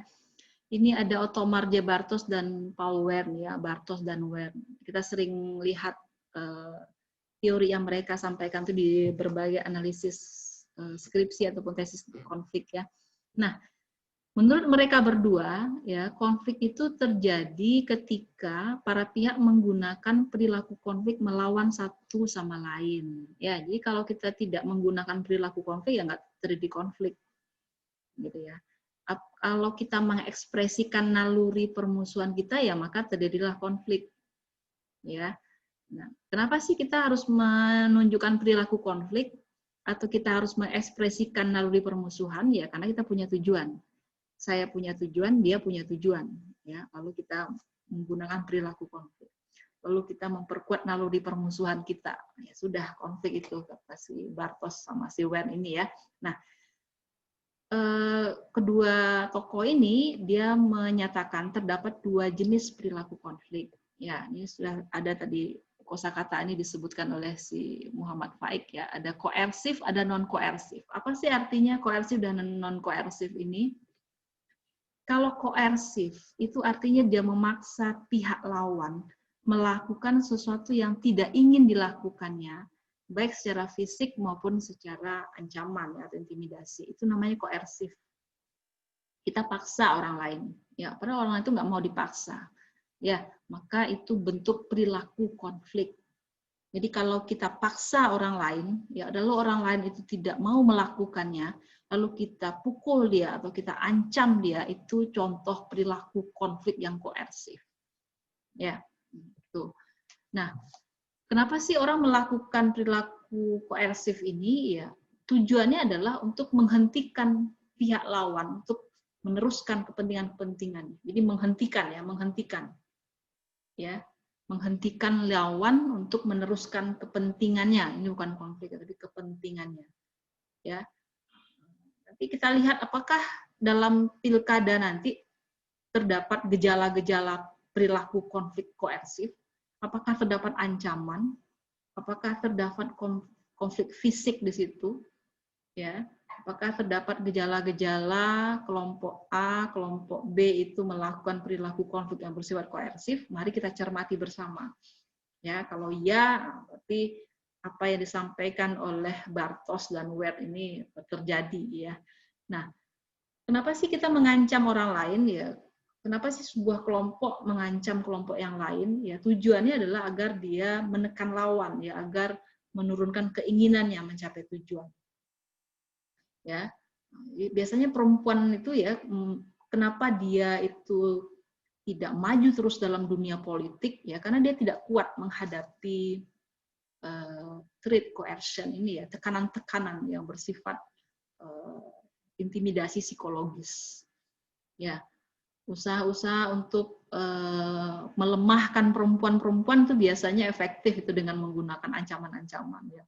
Bahwa politik itu kejam, bahwa politik itu dia harus seperti singa podium, ya, dia harus kelihatan kasar misalnya. Itu biasanya menyurutkan perempuan-perempuan untuk bisa berpartisipasi dalam bidang politik, ya. Nah, namun demikian ada dua perilaku konflik ini yang dikategorikan oleh Bartos dan Wert ini sebagai non koersif. Nah, karena ada kata-kata non koersif, artinya dia berupa kebalikan. Ya, artinya non koersif ini adalah bagaimana orang bisa mencari jalan keluar dari sebuah hubungan yang bersifat konflik. Ada 3 cara yang ditawarkan oleh Bartos dan Wert ini. Yang pertama adalah dengan persuasi, ya, atau dengan cara membujuk. Yang kedua adalah dengan menjanjikan penghargaan, dan yang ketiga adalah dengan cara bekerja sama. Ini adalah perilaku konflik yang bersifat non koersif, atau bagaimana kita keluar dari sebuah hubungan konflik. Ya. Nah, yang menarik juga dari kedua tokoh ini adalah bahwa ada fase konflik. Nah, ada fase. Ya, hampir sama tadi dengan siapa tadi yang bilang mengenai tahapan konflik tadi itu. Nah, kalau menurut Bartos dan Wert ini, ya dia hanya mengkategorikan 2 fase konflik saja. Yang pertama adalah yang disebutnya sebagai solidaritas konflik. Yang fase yang berikutnya adalah sumber-sumber konflik. Untuk fase yang pertama, yakni solidaritas konflik, itu dia menyatakan, ya, kalau seandainya kelompok yang sedang berinteraksi itu memiliki rasa permusuhan. Kenapa sih kita muncul rasa permusuhan? Karena ketika saya berinteraksi dengan dia, saya mengalami frustasi. Ketika saya berinteraksi dengan dia, saya sering mengeluh, ya, saya punya banyak keluhan ketika saya berinteraksi dengan dia. Jadi kalau kita sudah frustasi, ya, kalau kita sudah banyak mengeluh ketika kita berhubungan dengan seseorang, itu artinya itu sudah muncul yang namanya solidaritas konflik. Jadi solidaritas ini bukan solidaritas yang positif, tapi solidaritas konflik. Ya. Nah, kemudian ketika kita nanti berkumpul dengan orang-orang yang lain, ya, nah akan semakin didoktrin, ya, bahwa janganlah kita berteman dengan dia, janganlah kita bergabung dengan partai itu, gitu, ya. Nah, lebih baik partainya yang ini, partai ini lebih menyelamatkan, partai ini lebih membahagiakan, partai ini lebih memenangkan sebuah pertarungan politik, misalnya. Nah, itu tandanya adalah semakin dia memperkuat, ya, ideologi yang diiringi oleh doktrin, ya, sehingga semakin kuat kita perlawanannya. Dan akhirnya nanti kita akan menyusun sebuah strategi, ya, sebuah strategi bagaimana caranya kita memobilisasi massa, bagaimana caranya kita mengefektifkan seluruh sumber daya untuk bisa memenangkan konflik. Jadi ini relevan juga, ya, untuk kita lihat bagaimana konflik pilkada nanti di daerah kita masing-masing, ya, seperti apa frustasinya, seperti apa keluhan-keluhannya, ya, yang mungkin ini contoh bagi orang yang keluar dari partai A, lalu dia loncat ke partai B misalnya. Ya, yang tadinya dia habis-habisan di partai kuning misalnya, lalu sekarang dia pindah ke partai biru atau ke partai hijau atau ke partai merah. Nah, biasanya orang yang loncat partai itu dia membawa sebuah kemarahan, ya, dia membawa sebuah frustasi, dia membawa sebuah keluhan. Lalu frustasi dan keluhan ini ketika dia berpindah ke sebuah partai yang lain yang memang menjadi lawan atau kompetitornya, itu semakin didoktrin dia. Oh ya, kamu beruntung kamu masuk partai ini, memang kamu salah memilih partai yang dulu, gitu. Ya, jadi ini adalah solidaritas konflik. Ya, yang pertama, fase yang pertama. Nah, fase yang kedua adalah sumber konflik ya, sumber konflik. Nanti Ananda ya, kalau kita melihat bagaimana perkembangan pilkada di Desember ini, kita akan melihat bagaimana sebuah kelompok partai politik itu memanfaatkan berbagai instrumen konflik untuk menghadapi konflik agar tidak mengalami kerugian atau kehancuran pada dirinya. Semakin besar sumber konflik, semakin tinggi kemungkinan berhasil mencapai tujuan konflik. Ya, apa sih maksudnya sumber konflik ya? Kita sudah bisa hitung ya, kalau kita punya lembaga survei, sebuah partai politik punya lembaga survei, maka dia bisa hitung sejauh mana dia punya massa di situ. Itu modal dia, itu sumber konflik namanya. Kalau menurut bahasanya Bartos dan Ware itu, yang menjadi modal itu dia sebut sebagai sumber konflik. Dia punya kekayaan di situ, dia punya massa di situ, dia punya pengaruh di situ, dia punya karisma di situ. Nah, sudah kita gabungkan ya. Jadi sumber konflik menurut Barton dan Ware ini bisa kita gabungkan dengan teorinya Max Weber mengenai sumber-sumber kekuasaan. Maka semakin besar sumber konflik, ya, atau dalam bahasanya Max Weber, semakin besar sumber kekuasaan, ya, semakin tinggi kemungkinan berhasil mencapai tujuan konflik. Nah, itu dia. Ya. Nah, kemudian Bartos dan Ware ini juga memperkenalkan dua konsep, yakni eskalasi konflik dan deeskalasi konflik. Eskalasi konflik ini menurut ramalan dia, ya, semakin tinggi ya eskalasi konflik itu cirinya adalah semakin tinggi juga aktivitas solidaritas konflik dan pergerakan sumber daya konflik. Ya, jadi kalau dilihatnya lawannya semakin memperkuat diri mereka, maka kelompok yang lain juga akan semakin memperkuat diri mereka. Jadi ada respon rasional di sini. Ya, ada respon rasional. Kalau kawan di sana pasang baliho-nya ada 100 batang baliho, maka saya akan pasang 150 baliho. Nah, itu namanya adalah semakin meningkatnya aktivitas solidaritas konflik dan pergerakan sumber daya konflik. Karena apa? Karena kita lihat lawan kita di sana seperti itu. Ya. Nah, sebaliknya adalah kalau yang disebut sebagai deeskalasi konflik ya apabila semakin menurun ya. Ya, tidak ada aktivitas solidaritas, tidak ada pergerakan, maka itu tidak akan ada deeskalasi konflik. Ya. Oke. Itu saja yang Ibu ingin sampaikan ya. Ada berapa tokoh tadi? Ada beberapa tokoh ya. Mudah-mudahan ini menjadi awal kita ya memahami mengenai realitas konflik di pilkada bulan Desember nanti.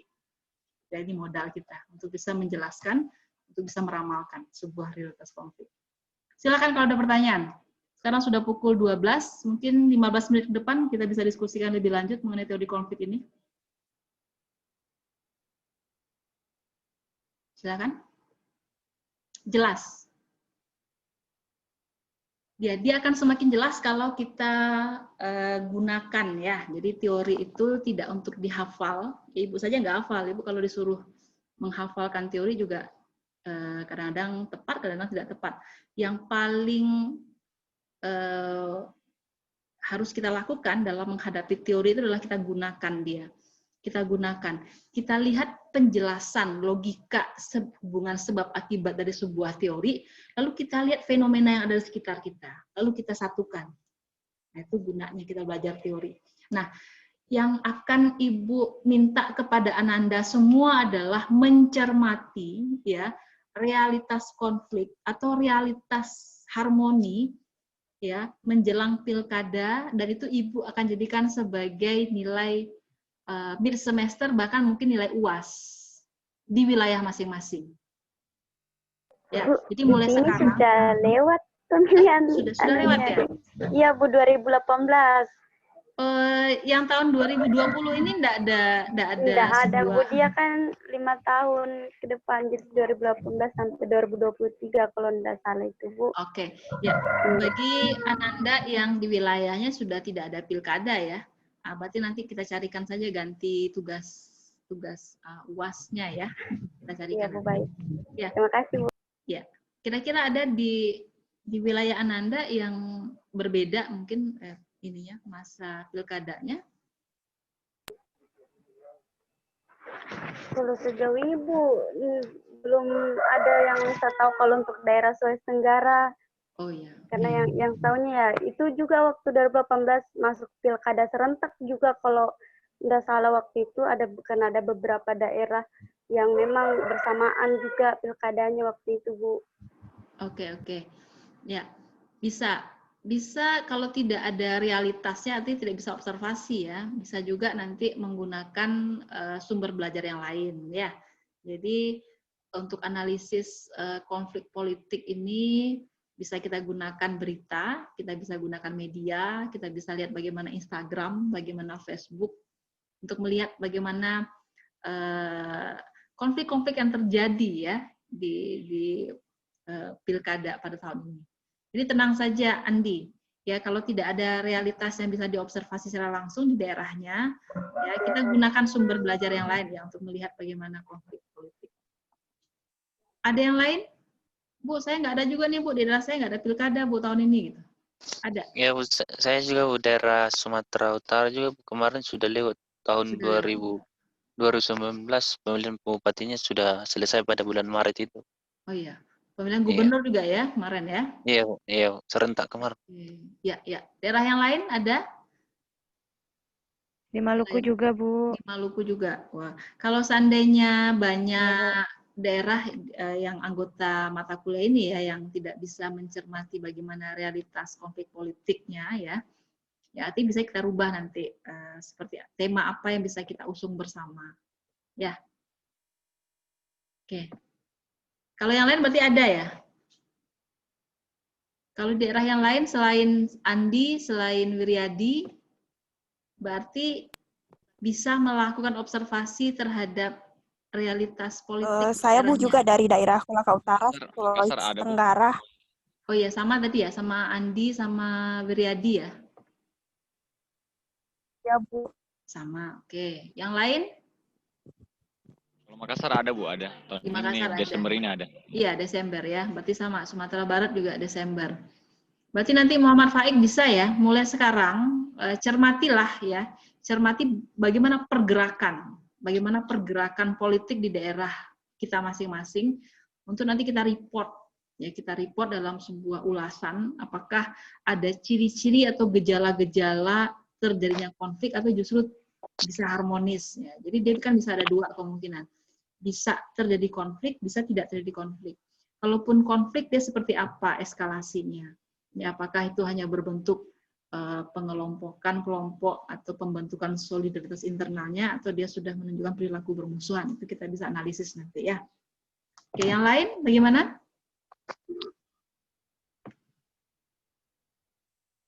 Kalau saya mau bertanya dulu. Ya, silakan. Siapa nih? Noval Daud dulu lah. Iya, silakan Noval Daud.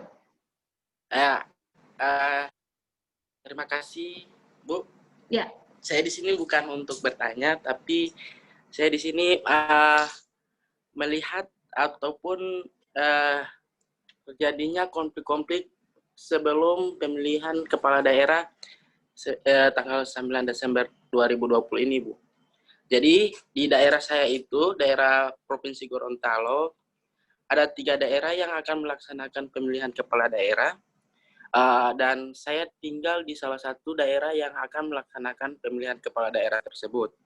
Dan saya juga merupakan bagian dari tim sukses dari salah satu pasangan calon dari kabupatennya saya. Dan ketika saya jadi tim sukses dan melakukan turun lapangan ke suatu wilayah, saya mendapati adanya konflik, Bu. Konflik itu terjadi kronologinya seperti ini, Bu. Jadi di wilayah itu ada pasangan tim sukses dari pasangan calon lain, Bu. Dan kami yang turun lapangan ini membagikan atribut-atribut partai dari pasangan calon yang kami dukung, dan konflik itu terjadi ketika kami membagikan atribut tersebut di wilayah tersebut yang punya calon yang punya tim sukses dari calon yang lain, Bu. Konfliknya itu satunya contoh yang kami dapat itu tim sukses tersebut marah ketika kami membagikan atribut tersebut karena kami langsung membagikan atribut tersebut di rumah dari tim sukses tersebut, Bu. Itu yang saya dapat di konflik kemarin, Bu. terhadap pemilihan kepala daerah di kabupatennya saya, Bu. Sekian, Bu. Jadi yang terjadi konflik kemarin, Bu. Jadi maksudnya Dan Novel Daud salah rumah, ininya bagian atributnya. Iya. Iya. Iya. Kenapa bisa salah rumah? Emang di depan rumahnya nggak dibuat di situ bendera pendukung ini? Biasanya kan ada.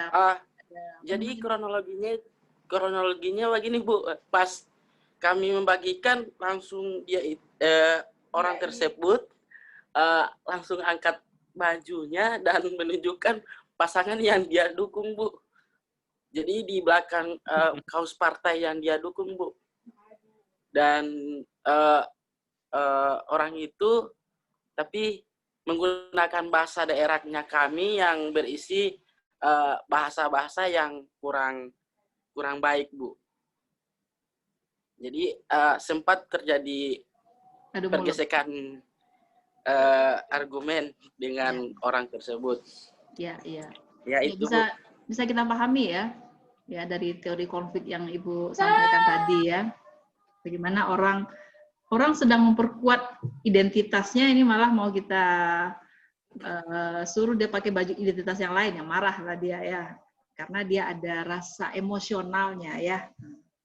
Dia punya ikatan emosi dengan calegnya tadi itu ya, atau dengan politisi yang mau dia usung, mau dia pilih. Nah, jadi dia tentu merasa terganggu ya ketika ada sodoran ya, walaupun nggak sengaja juga mungkin ya Novel Daud ya. Ya next time jangan salah rumah lagi ya. Iya, Bu. Oke, menarik ceritanya. Menarik dan lucu Ibu Ira itu ya, cerita lucu. Iya. Ya. Oke, kalau Pilkada Desember ada nanti Novel Daud di daerahnya? Iya, Bu. Oke. Ada masih jadi daerah, tim Bu. sukses? Masih jadi tim sukses? Iya. Oke. Sampai sekarang ini masih turun-turun lapangan, Bu. Ya. Jangan salah rumah lagi. Ya, tolong dimulai dikumpulkan data-data itu ya. Nah, nanti Ibu akan berikan petunjuk bagaimana kita bisa mewawancarai, bagaimana kita melakukan observasi, bagaimana nanti kita kalau dokumentasi, kalau studi literatur sudah Anda lakukan ya, sudah ada 4 jurnal sebagai modal awal kita. Jadi tugas Ananda berikutnya, terutama bagi mahasiswa-mahasiswa yang di sekitarnya ada realitas politik sebentar lagi pada bulan Desember, tugasnya hanya ada 2. Yang pertama adalah melakukan wawancara. Yang kedua adalah melakukan observasi. Nah, observasi ini bagus sekali ya kalau Ananda bisa terjun langsung ke lapangan, yang melihat bagaimana realitas partai-partai tersebut mempersiapkan diri mereka dalam arena politik di bulan Desember. Foto itu, jangan lupa difoto. Ketika mereka sedang berkumpul di rumah tim sukses, foto itu. Apa yang mereka bicarakan, rekam itu. Apa yang mereka buatkan strateginya, catat itu. Ya, jadi bukannya jadi mata-mata, tidak. Kita sedang melihat apakah teorinya Max Weber, apakah teorinya Dan Randolph, apakah teorinya Lewis Kosar ini masih relevan ya dalam menganalisis realitas konflik politik. Nah, itu tujuan kita. Ya, kita lagi belajar sekarang. Tapi karena momennya ada momen sebuah kompetisi politik, dan kompetisi politik ini rentan ya, besar peluangnya terjadinya konflik. Oleh karenanya Ibu akan jadikan sebagai tugas kita ya sesudah minggu ini dilakukan. Ibu akan share nanti bagaimana kita membuat wawancara, bagaimana kita melakukan observasi, lalu kita analisis bersama. Lalu kita hasilkan sebuah tulisan bersama nanti. Jadi masing-masing Anda punya tulisan, lalu kita kumpulkan itu nanti menjadi sebuah tulisan bersama kita. Kalau bagus nanti kita cetak di buku. Ya, jadi waktu kita tidak banyak ya. Mulai hari ini ya meleklah terhadap realitas politik yang ada di sekitar kita, terutama bagi Ananda yang ada melihat ya, pergi jalan-jalan keluar, foto. Ya, ada perkumpulan-perkumpulan ngobrol dengan mereka. Di wawancaranya nggak harus formal, tidak pula dengan surat izin penelitian ya. Cukup dengan ngobrol-ngobrol di warung, ngobrol-ngobrol dengan tim sukses, kalau bisa ngobrol dengan anggota partai, itu sudah bisa ini data penelitian kita. Ya. Sudah terbayang ya tugasnya ya? Sudah. Oke. Ada pertanyaan? Ada pertanyaan yang lain sebelum kita tutup kuliah kita pada hari ini? Saya, Bu. Ya. Bu, apakah nanti tugasnya disampaikan lagi di e-learning atau sudah tidak, Bu? Atau Nah, ada 2 mekanisme ya, bisa Ananda kerjakan secara mandiri, bisa per kelompok. Nah, kemarin si Faik mintanya ada diskusi kelompok ya, kita bisa bagi nanti.